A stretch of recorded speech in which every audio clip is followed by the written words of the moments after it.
ԱՄՆ նախագահ Դոնալդ Թրամփը կարծում է, որ ուկրաինական հակամարտությունը կարող է շուտով լուծվել։ Այս մասին նա հայտարարել է CBC News-ին տված հարցազրույցում, որը հեռարձակվել է նոյեմբերի 2-ին։ Այո, կարծում եմ մենք դրան կհասնենք, ասել է նա՝ ի պատասխան հարցին, թե արդյոք կարծում է, որ հակամարտությունը կարող է լուծվել մի քանի ամսվա ընթացքում։ Այս առումով Թրամփը վստահություն է հայտնել, որ Ռուսաստանի ղեկավարությունը ցանկանում է գործարար հարաբերություններ ունենալ Միացյալ Նահանգների հետ։ Ամերիկյան վարչակազմի ղեկավարը նաև փաստացի խոստովանել է, որ Միացյալ Նահանգները եւ Արևմուտքն ընդհանուր առմամբ թերագնահատել են Ռուսաստանի առաջատարությունը ուկրաինական ճգնաժամի համատեքստում։ Մենք այս մոլորակի վրա ունեցել ենք 9 պատերազմ։ Ես դրանցից 8-ին վերջ եմ դրել։ Մնացել է միայն մեկը՝ Ռուսաստան-Ուկրաինա, ասել է Թրամփը։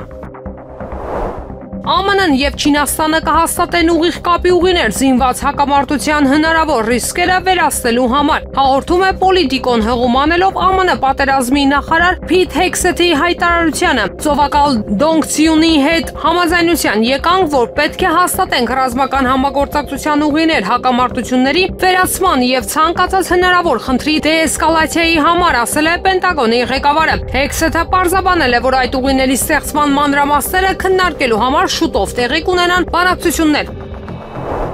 ԱՄՆ-ն նախապատրաստում է Վենեսուելայում հնարավոր ռազմական գործողությունների համար տարածք, հայտնում է Reuters-ը, հղումանելով իր կողմից վերլուծված արբանյակային լուսանկարներին։ Շինարարական աշխատանքները սկսվել են սեպտեմբերի 7-ին Պուերտո Ռիկոյի ԱՄՆ ռազմածովային բազայում Ռուզվելտ Ռոուդսում, որը լքվել էր ավելի քան 20 տարի առաջ։ Այնտեղ նրանք սկսել են մաքրել եւ փոխարինել թռիչքուղու տանող տաքսուղիների ճանապարհի ծածկույթը։ Բացի այդ, Միացյալ Նահանգները ընդլայնում է քաղաքացիական օդանավակայան ենթակառուցվածքները Պուերտո Ռիկոյում եւ Սենտ Կրուայում, որոնք ԱՄՆ Վիրջինյան կղզիների մաս են կազմում։ Այս տարածքները գտնվում են Վենեսուելայից մոտավորապես 500 մղոն, մոտավորապես 800 կիլոմետր հեռավորության վրա։ Վաշինգտոնը Կարակասին մեղադրում է թմրանյութերի մաքսանենգության դեմ պայքարում բավականաչափ նախաձեռնողական չլինելու մեջ։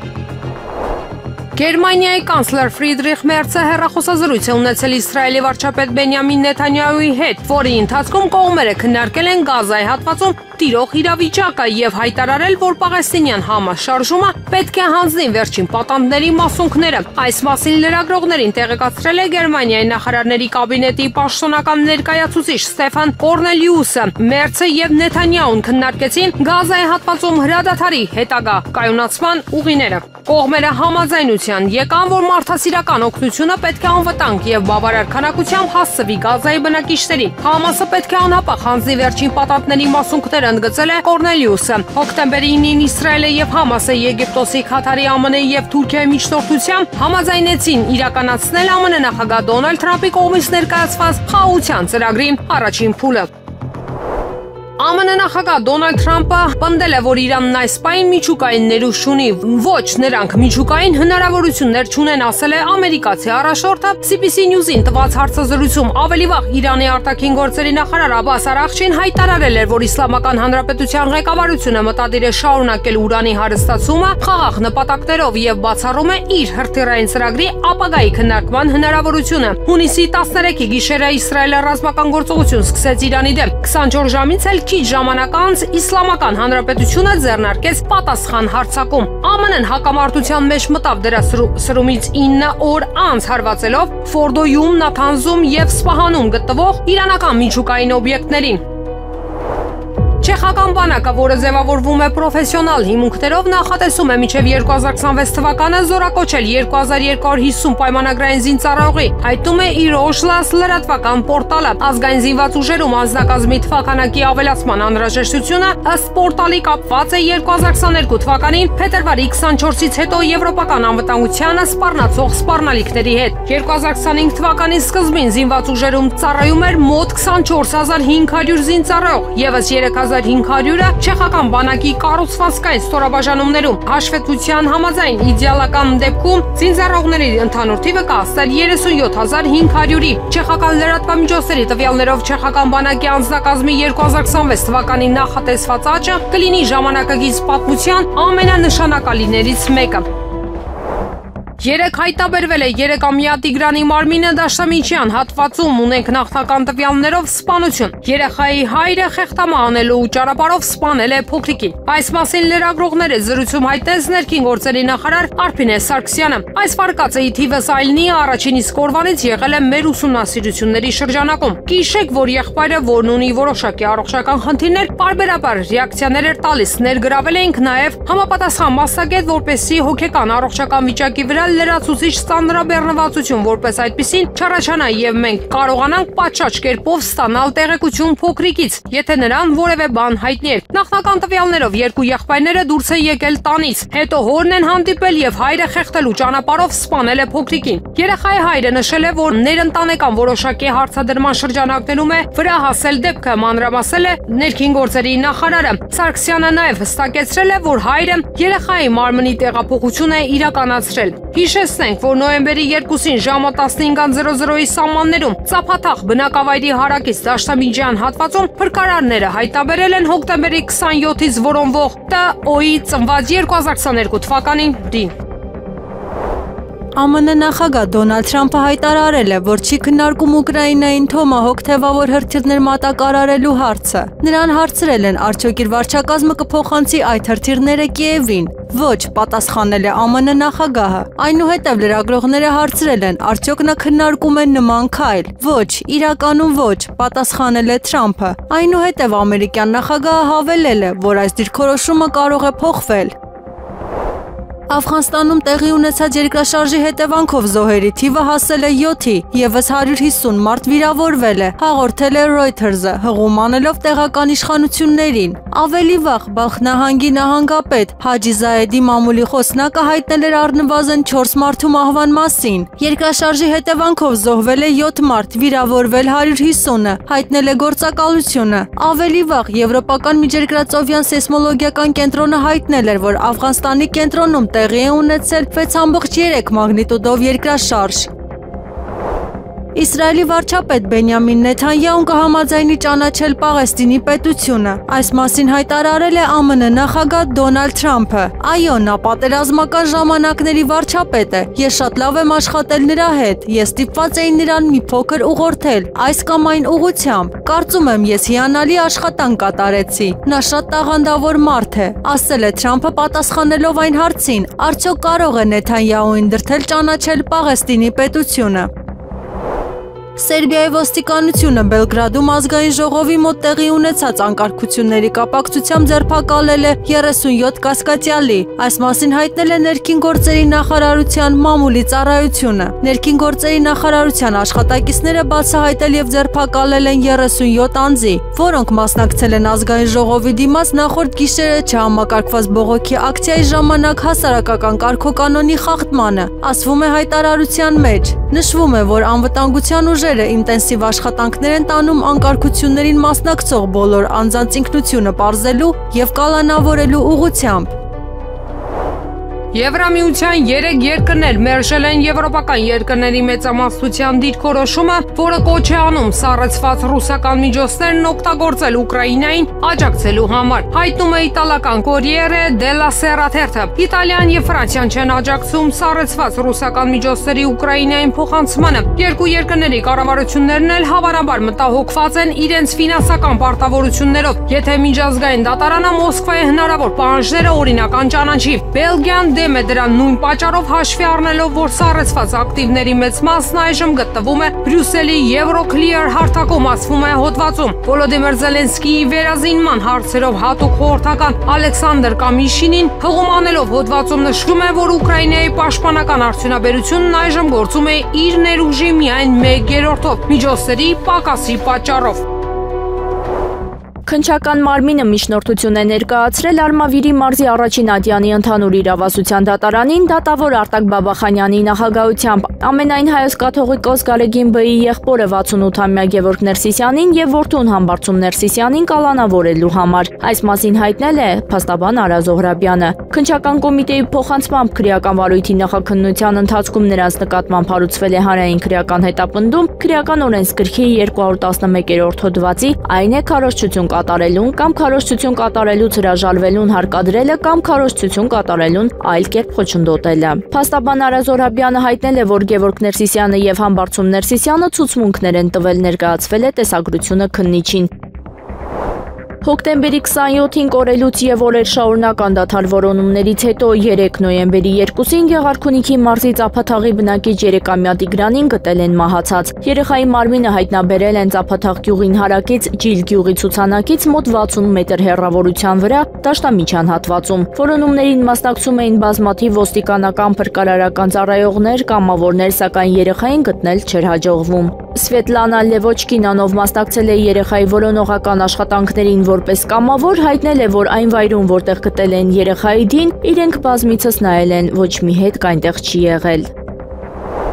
Երևանում անցած շաբաթ 700 մարդ ուղղանվել է ուղևորձ չվճարելու համար։ Այս մասին նշվել է Երևանի քաղաքապետարանի գործակարգավարական նիստում։ Ուղևորձ չվճարողներին տուգանելու որոշումը ուժի մեջ է մտել 2025 թվականի օգոստոսի 1-ից։ Խախտումների համար տուգանքները տատանվում են 3000-ից մինչև 15000 դրամ։ Ինչ փաստաթղթեր են անհրաժեշտ Արցախից տեղահանվածներին Հայաստանի Հանրապետության քաղաքացիության համար, ներկայացրել են Ներքին գործերի նախարարության միգրացիայի եւ քաղաքացիության ծառայությունից։ Ղարաբաղից տեղահանված անձինք Հայաստանի Հանրապետության քաղաքացիության ստացման դիմումներ կարող են ներկայացնել երկուշաբթիից ուրբաթ Երևանում Զաքյան 3 հասցեում գործով ՄՔԾ ստորաբաժանումում, մարզերում բոլոր ստորաբաժանումներում, Ներքին գործերի նախարարության սպասարկման գրասենյակներում, շրջիկ ձևաչափով ծառայության գլխամասային գրասենյակում Հայաստանի Հանրապետության քաղաքացիություն ստանալու համար անհրաժեշտ է ներկայացնել հետևյալ փաստաթղթերը. Դիմում հարցաթերթիկ 070 ծածկագրով վավեր անձնագիրը եւ ժամանակավոր պաշտպանության վկայականը, 35-45 մմ չափի 6 լուսանկար գունավոր, ծննդյան վկայականը եւ դրա պատճենը, ամուսնության կամ ամուսնալուծության վկայականը, դրա պատճենը եւ ամուսնու անձնագրի պատճենը, եթե փոխել է ազգանունը ամուսնության հիմքով, անձնական տվյալներում փոփոխություն կատարելու վերաբերյալ փաստաթուղթ, եթե անձը կատարել է նման փոփոխություն, պետական տուրքի վճարումը հավաստող փաստաթուղթ։ Մինչև 18 տարեկան անչափահասներին Հայաստանի Հանրապետության քաղաքացիությունը շնորհվում է պարզ անձնագրավորման կարգով 5 աշխատանքային օրվա ընթացքում։ 2025 թվականի սեպտեմբերի 1-ից տեղահանված եւ ժամանակավոր պաշտպանություն ստացած անձինք ազատվում են պետական տուրքի վճարից պետական տուրքի մասին Հայաստանի Հանրապետության օրենքում 2025 թվականի հունվարի 22-ին կատարված փոփոխությունների արդյունքում։ Արմինե Ստեփանյանը նշանակվել է Երևանի քաղաքապետարանի աշխատակազմի իրավաբանական վարչության պետի ժամանակավոր պաշտոնակատար։ Այս մասին Երևանի քաղաքապետարանի գործակարգավարական խորհրդակցության ժամանակ ասել է փոխքաղաքապետ Արմեն Փամբուխչյանը։ Նա նաև նշել է, որ Սարգիս Խաչատրյանը նշանակվել է Երևանի քաղաքային աղբավայր ՓԲԸ-ի նոր ժամանակավոր պաշտոնակատար։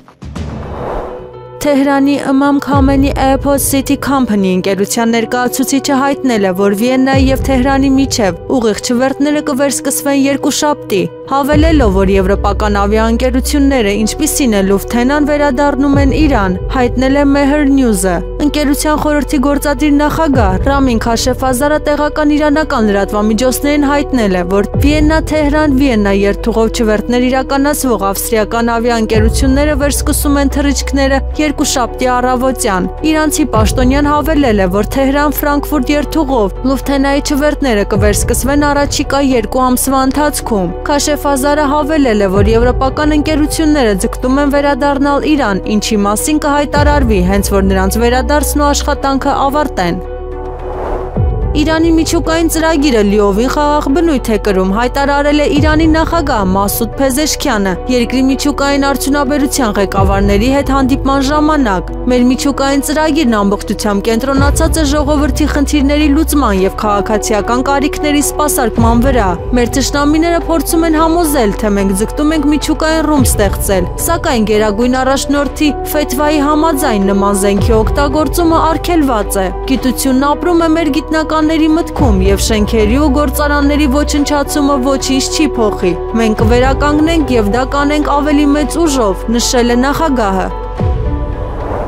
Այսօր վաղ առավոտյան Աֆղանստանի հյուսիսային Մազարի Շարիֆ քաղաքի մոտակայքում տեղի ունեցել 6.3 մագնիտուդ ուժգնությամբ երկրաշարժ, որի հետևանքով զոհվել է առնվազն 10 մարդ, շուրջ 260-ը վիրավորվել են։ Ինչպես հաղորդում է Reuters-ը, այս մասին հայտնել են տեղի իշխանությունները։ ԱՄՆ երկրաբանական ծառայությունը հայտնում է, որ երկրաշարժի օջախը գտնվել է 28 կիլոմետր խորության վրա Մազարի Շարիֆի մոտակայքում, որի բնակչությունը կազմում է մոտ 523,000 մարդ։ ԱՄՆ նախագահ Դոնալդ Թրամփը Գազայի հատվածում հրադադարը անվանել է կայուն։ Զինադադարը փխրուն չէ, այն ամուր է, ասել է ամերիկացի առաջնորդը CBS News-ին տված հարցազրույցում։ Թրամփը նաև ասել է, որ արմատական պաղեստինյան համաշխարժումը կարող է անմիջապես վերացվել, եթե այն չհետևի խաղաղության պայմաններին։ Հոկտեմբերի 9-ին Իսրայելը եւ Համասը Եգիպտոսի, Քաթարի, ԱՄՆ եւ Թուրքիայի միջնորդությամբ համաձայնեցին իրականացնել Թրամփի կողմից ներկայացված խաղաղության ծրագրի առաջին փուլը։ Գազայում հրադադարը ուժի մեջ մտավ հոկտեմբերի 10-ին։ Կրթությունը պահպանողական երևույթ է, դասագրքեր, գրատախտակներ, տնային առաջադրանքներ, այս ամենը գոյություն ունեն տասնամյակներ, եթե ոչ դարեր շարունակ, սակայն կա մեկ տար, որը չի կարող գրվել ձեռնարկում կամ տպագրվել դասագրքի էջերում։ Իսկական հետաքրքրությունը հենց սա ինչ իրենց հետ բերում են 8 ռուս ուսանողները, որոնք 2025 թվականի նոյեմբերին գալիս են Հայաստան ռուսերենի համար կամավորական շարժման նախագծի շրջանակներում։ Նրանք զբոսաշրջիկներ կամ մասնագետներ չեն, որոնք աշխատանքի են անցել։ Նրանք ապագա բանասերներ եւ ուսուցիչներ են, որոնք անցել են խիստ ընտրության գործընթաց, տեսապորտֆոլիոներ, թեստեր, շարադրություններ, ապա 3-օրյա վերապատրաստում ֆինանսական համալսարանի կամավորական դպրոցում։ Երկրի 18 համալսարաններից 68 եզրափակիչ փուլ անցածներից միայն 33-ին է տրվել Ռուսաստանը արտասահմանում ներկայացնելու իրավունք։ Նրանց աշխարհագրությունը տատանվում է Հայաստանից մինչև Եգիպտոս, Қырғызстанից մինչև Շրի Լանկա։ Պատահական չէ, որ 8 ուսանողներն ընտրել են Հայաստանը։ Ռուսերեն այստեղ դեռ կենթանի է, բայց այն արդեն նոր խթանի կարիք ունի։ Ինչ են նրանք անելու, անցկացնելու են ինտերակտիվ դասընթացներ, գրական երեկոներ, վիկտորյաներ եւ վիկտորինաներ եւ վարպետության դասեր, քննարկելու են Պուշկինին, Բուլգակովին եւ Եսենինին առանց դրանք դպրոցական պարտականություն դարձնելու։ Ցույց են տալու հայ դպրոցականներին, որ ռուսերենը պարզապես մատյանում գնահատական չէ։ Այն լայն մշակութային տարածքի ռուսական համալսարաններում կրթության, ԵԱՏՄ երկրներում աշխատելու, Դոստոևսկին բնօրինակով կարդալու կամ ռուսերեն ֆիլմերն առանց ենթագրերի դիտելու հնարավորության բանալին։ Ինչու է սա անհրաժեշտ, որովհետև այսօր Հայաստանում ռուսերենի հետ կապված իրավիճակը երկակի է։ Մի կողմից թվերը տպավորիչ են, բնակչության 70-ից 80%-ը խոսում են ռուսերեն, կա ավելի քան 60 դպրոց, որոնք առաջարկում են լեզվի խորացված ուսուցում եւ հրատարակվում են ռուսալեզու պարբերականներ։ Մյուս կողմից 2024 թվականին ռուսերենը պաշտոնապես ստացավ օտարլեզվի կարգավիճակ, ինչն արդեն հանգեցրել է մի շարք դպրոցներում դասավանդման ժամերի կրճատմանը։ Լեզվական միջավայր գոյություն ունի, բայց այն կարող է դանդաղորեն կրճատվել, եթե այն պահպանելու համար էներգիա չներդրվի։ Եվրոպան պետք է պատրաստ լինի, որ Ռուսաստանը Բրյուսելից փոխհատուցում կպահանջի ուկրաինական հակամարտության համար, հենց արևմուտքն էր հրահրել Ուկրաինայում զինված հակամարտությունը։ Նման կարծիք է հայտնել ֆինական ազատության դաշինք ազգային պահպանողական կուսակցության անդամ Արմանդ Մեման։ Այս պատերազմն ամբողջությամբ հրահրվել եւ կազմակերպվել է արևմուտքի կողմից։ Իրականում Ռուսաստանը երբեք հատուկ գործողություն չէր սկսի Ուկրաինայում, եթե Մինսկի համաձայնագրերը պահպանվեին, նշել է քաղաքական գործիչը։ Մեմայի խոսքով հենց այդ պատճառով էլ Ռուսաստանը կարող է 200 միլիարդ եվրո փոխհատուցում պահանջել Եվրոպայից Ուկրաինայում իրավիճակի կարգավորումից հետո։ Հարավային Կորեայի նախագահ Լի Ջե-մյունգը Ինդոնեզիայի նախագահ Պրաբովո Սուբիանտոյի հետ հանդիպմանը հույս է հայտնել, որ երկու երկրները կշարունակեն համագործակցել ռազմական անվտանգության ոլորտում, հիմնվելով առկա համագործակցության վրա, ինչպիսին է կործանիչների համատեղ մշակումը։ Այս մասին հայտնում է Reuters-ը։ Նախագահները բանակցություններ են վարել Հարավային Կորեայի Գյոնջու քաղաքում անցկացվող Ասիա-Խաղաղօվկիանոսյան տնտեսական համագործակցության համաժողովի շրջանակներում։ ԱՄՆ նախագահ Դոնալդ Թրամփը Air Force One-ի ինքնաթիռում լրագրողներին ասել է, որ Միացյալ Նահանգները եւ Կանադան առևտրային բանակցությունները վերսկսելու ծրագրեր չունեն։ Reuters-ի տվյալներով ամերիկացի առաջնորդը մեկնաբանությունն արել է Օտավայի հետ առևտրային բանակցությունների ավարտի մասին հայտարարությունից մեկ շաբաթ անց։ Կանադացի պաշտոնյաների կողմից հովանավորվող գովազդի հեռարձակումից հետո, որը քննադատում էր ներմուծման մաքսատուրքերը։ Միևնույն ժամանակ ԱՄՆ էներգետիկայի նախարար Քրիս Ռայթը հայտարարել է, որ երկրի նպատակն է վերսկսել առևտրային քննարկումները Կանադայի հետ հիմնական հանքանյութերի, նավթի եւ գազի վերաբերյալ, սակայն նա ընդգծել է, որ երկու երկրների միջև տարաձայնությունները առաջացել են լավ պատճառներով։ ԱՄՆ նախագահ Դոնալդ Թրամփը շփոթված է Ռուսաստանի զինված ուժերի Պոսեյդոն տիեզերանավի եւ Բուրևեստնիկ հրթիռի հաջող փորձարկումներից, ուստի նա քաղաքականապես արձագանքեց հայտարարելով միջուկային փորձարկումների մասին։ ՌԻԱ Նովոստիին ասել է ԱՄՆ հետազոտության նախկին սպա Սկոթ Ռիթերը. «Ես կարծում եմ, որ սա նախագահի կողմից քաղաքական քայլ էր ի պատասխան Ռուսաստանի տեխնոլոգիական առաջընթացի, որը նրան անհարմար դրության մեջ դրեց», ընդգծել է նա։ Մասնագետի խոսքով ԱՄՆ միջուկային զենքի փորձարկումների հետևանքները մնում են անորոշ։ Հայաստանի արտաքին գործերի նախարար Արարատ Միրզոյանը շնորհավորել է Միխայ Պապշոյին Մոլդովայի փոխվարչապետի եւ արտաքին գործերի նախարարի պաշտոններում վերանշանակվելու արդիվ։ Արարատ Միրզոյանը X-ում գրել է. «Շնորհավորում եմ Միխայ Պապշոյին Մոլդովայի փոխվարչապետի եւ արտաքին գործերի նախարարի պաշտոններում վերանշանակվելու արդիվ։ Ակնկալում եմ մեր երկխոսության ակտիվացում միտված երկկողմ համագործակցության ամրապնդմանը, ինչպես նաև մեր երկրների ժողովրդավարական ինստիտուտների դիմակայության ուղղությամբ ջանքերի մեկտեղմանը»։ Արմավիրի մարզի Վարդաշեն համայնքում արդեն 1 օր է ինչ որոնում են 74-ամյա Ժաննա Անտոնյանին։ Ըստ ընտանիքի անդամների տարեցկինը 3 ժամը 15:00-ի սահմաններում դուրս է եկել տանից եւ այլևս չի վերադարձել։ Վարդանաշենի վարչական ղեկավար Միհրան Հովանիսյանի խոսքով որոնողական աշխատանքները շարունակվում են։ Երեկվանից հետները փնտրում ենք, առավոտվանից էլի նույն ձև, կամերաներով հսկելով բոլոր հնարավոր ուղղություններով նայում ենք, բայց այս պահին ոչ մի ինֆորմացիա չունենք։ Ընտանիքը Ղարաբաղից է, ապրում են մեր գյուղում, առողջական խնդիրներ ունի, գուցե հենց դա է պատճառը։ Մինչև հիմա փնտրում ենք, խորը առուներ, ջրատարներ, շենքեր, ամեն ինչի մեջ նայում ենք։ Ոստիկանությունն էլ է ներգրավված, գիշերվանից աշխատում են, ասաց վարչական ղեկավարը։ Նրա խոսքով որոնումներին մասնակցում են ինչպես իրավապահ մարմինների ներկայացուցիչներ, այնպես էլ գյուղի բնակիչներ։ Ժաննա Անտոնյանը Արցախից է։ Նրա թոռը Արտակը պատմեց, որ տատը չէր հաշտվում հայրենիքի կորստի հետ։ Միշտ ասում էր՝ իմ տուն եմ գնում։ Միայն պապիկիս էր հիշում, ամեն օր իրերը հավաքում էր ու պատրաստվում վերադառնալ Արցախ, նշում է Արտակը։ Ընտանիքի փոխանցմամբ կինը հիշողության խնդիրներ ունի։ Նրանք ապրում են Վարդանաշենում դստեր եւ Փեսայի հետ։ Ընտանիքը հույս ունի, որ Ժաննա Անտոնյանին կհաջողվի գտնել ողջ եւ առողջ։ Հանրապետության նախագահ Վահագն Խաչատուրյանը նոյեմբերի 1-ից 3-ը աշխատանքային այցով կգտնվի Եգիպտոսի Արաբական Հանրապետությունում Կահիրեում։ Եգիպտոսի նախագահի հրավերով հանրապետության նախագահը կմասնակցի Եգիպտոսի ազգային թանգարանի բացման հանդիսավոր արարողությանը։ Այցի շրջանակներում նախատեսվում են նախագահի մի շարք հանդիպումներ միջազգային գործընկերների հետ։ Վրաստանի իշխանությունները որոշել են այլևս չեն մասնակցի Եվրանեստի խորհրդարանական վեհաժողովի նիստերին հանրապետության նկատմամբ անարդար վերաբերմունքի պատճառով։ Սրա մասին գրել է Վրաստանի խորհրդարանի խոսնակ Շալվա Պապուաշվիլին X-ում։ Ինչպես նշել է Պապուաշվիլին, այս որոշումը կայացվել է, քանի որ Երևանում կայացած Եվրանեստի վերջին նիստում ընդունվել են մի քանի բանաձևեր, որոնցում խոսվում էր Վրաստանում նոր խորհրդարանական ընտրություններ անցկացնելու անհրաժեշտության մասին, ինչպես նաև Թբիլիսիում հանրահավաքների ժամանակ անկարգությունների համար դատապարտված անձանց անվանում էին քաղաքական բանտարկյալներ։ Եվ Վրաստանի ներկայիս կառավարությունը կոչվում է ինքնահռչակ։ Արդեն իսկ պարզ է, որ Եվրախորհրդարանը Եվրանեստ հարթակը վերածել է հարևան երկրներին շանտաժի ենթարկելու եւ իր նեղ քաղաքական օրակարգը բռնի կերպով պարտադրելու զենք։ Համապատասխանաբար հաշվի առնելով այս ուժերի թշնամական եւ նեղ քաղաքական մոտեցումը Եվրախորհրդարանում, Վրաստանի խորհրդարանի մշտական խորհրդարանական պատվիրակությունը այլևս չի մասնակցի Եվրանեստի նիստերին, գրել է Պապուաշվիլին։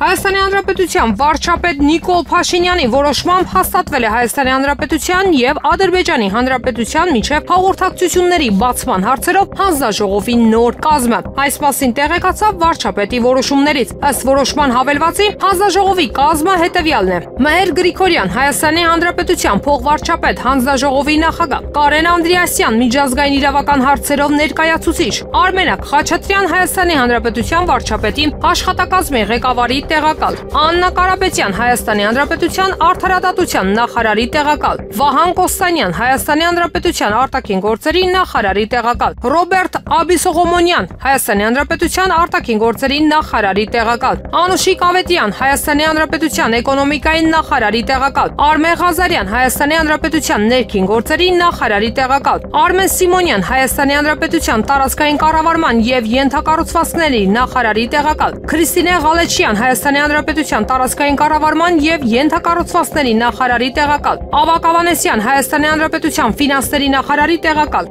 Արտաշես Թումանյան Հայաստանի Հանրապետության վարչապետի խորհրդական, Ռաֆայել Գևորգյան Հայաստանի Հանրապետության պետական եկամուտների կոմիտեի նախագահի տեղակալ, Գևորգ Մանուկյան Հայաստանի Հանրապետության կադաստրի կոմիտեի նախագահի տեղակալ, Եսայի Մկրտչյան Հայաստանի Հանրապետության ազգային անվտանգության ծառայության տնօրենի տեղակալ, Դավիթ Սանամյան Հայաստանի Հանրապետության ազգային անվտանգության ծառայության տնօրենի տեղակալ, Արտյոմ Սուջյան Հայաստանի Հանրապետության վարչապետի աշխատակազմի միջազգային իրավական հարցերով ներկայացուցիչի գրասենյակի ղեկավար, Անահիտ Շիրինյան Հայաստանի Հանրապետության անվտանգության խորհրդի գրասենյակի ղեկավար, Սերգեյ Պետրոսյան Հայաստանի Հանրապետության ԶՈՒԳՇ ռազմատեղագրական ծառայության պետ գեներալ-մայոր, Սահակ Սահակյան Հայաստանի Հանրապետության պաշտպանության նախարարության կենտրոնացված փոխադրումների ապահովման վարչության ռազմական հաղորդակցությունների ծառայության պետ գնդապետ Կարեն Սարգսյան Հայաստանի Հանրապետության տարածքային կառավարման եւ ենթակառուցվածքների նախարարի խորհրդական, Գոհար Աբաջյան ներդրումների աջակցման կենտրոն հիմնադրամի տնօրեն,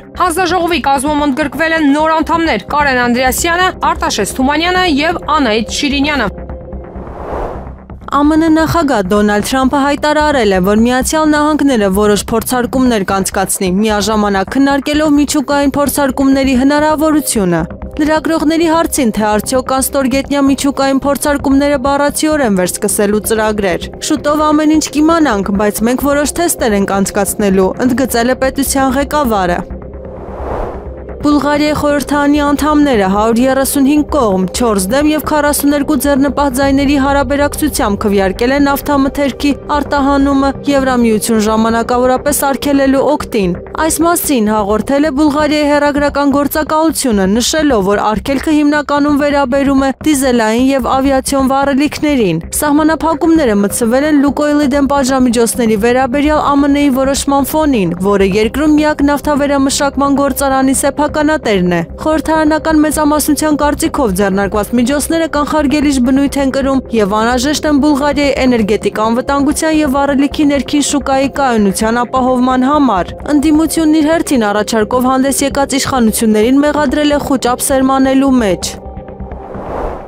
ԱՄՆ էներգետիկայի նախարար Քրիս Ռայթը հայտարարել է, որ երկրի նպատակն է վերադառնալ Կանադայի հետ առևտրային հարցերի շուրջ քննարկումներին, կարևորագույն հանքանյութերի, նավթի եւ գազի ոլորտում։ Միացյալ Նահանգները եւ Կանադան չեն պլանավորում վերսկսել առևտրային բանակցությունները։ Air Force One ինքնաթիռում լրագրողներին ասել է ԱՄՆ նախագահ Դոնալդ Թրամփը։ Ինչպես նշում է Reuters-ը, ամերիկացի առաջնորդը մեկնաբանությունն արել է Օտտավայի հետ առևտրային բանակցությունների ավարտի մասին հայտարարությունից մեկ շաբաթ անց, քանի որ Միացյալ Նահանգներում ցուցադրվել է կանադացի պաշտոնյաների կողմից վճարված գովազդը, որը քննադատում էր ներմուծման սակագները։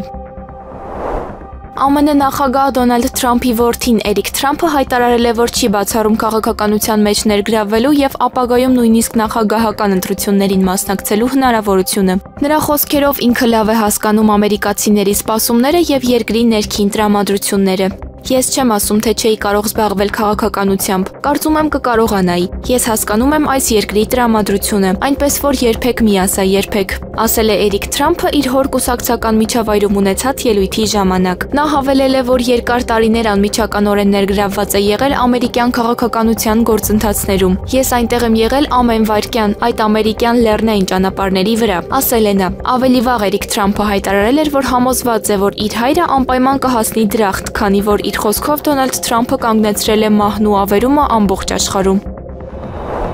Հայաստանի Հանրապետության ներքին գործերի նախարար Արփինե Սարգսյանի հրամանով Հայկ Բաբայանը նշանակվել է ներքին գործերի նախարարության ոստիկանության գվարդիայի հրամանատար։ Այս մասին հայտնում է ներքին գործերի նախարարության մամուլի ծառայությունը։ Հիշեցնենք, նոյեմբերի 1-ից գործարկվում է ոստիկանության գվարդիան, ոստիկանության 4 հենասյունային մասնագիտացված ծառայություններից մեկը։ Եղանակը առաջիկա օրերին Երևանում հոկտեմբերի 31-ից 3-ը, նոյեմբերի 1-ից 5-ին սպասվում է առանց ստեղումների եղանակ։ Մարզերում հոկտեմբերի 31-ից 3-ը, նոյեմբերի 1-ից 5-ին սպասվում է առանց ստեղումների եղանակ։ Քամին հարավ-արևմտյան 2-ից 5 մետր վարկյան։ Օդի ջերմաստիճանը նոյեմբերի 1-ից 2-ին աստիճանաբար կբարձրանա 2-ից 3 աստիճանով։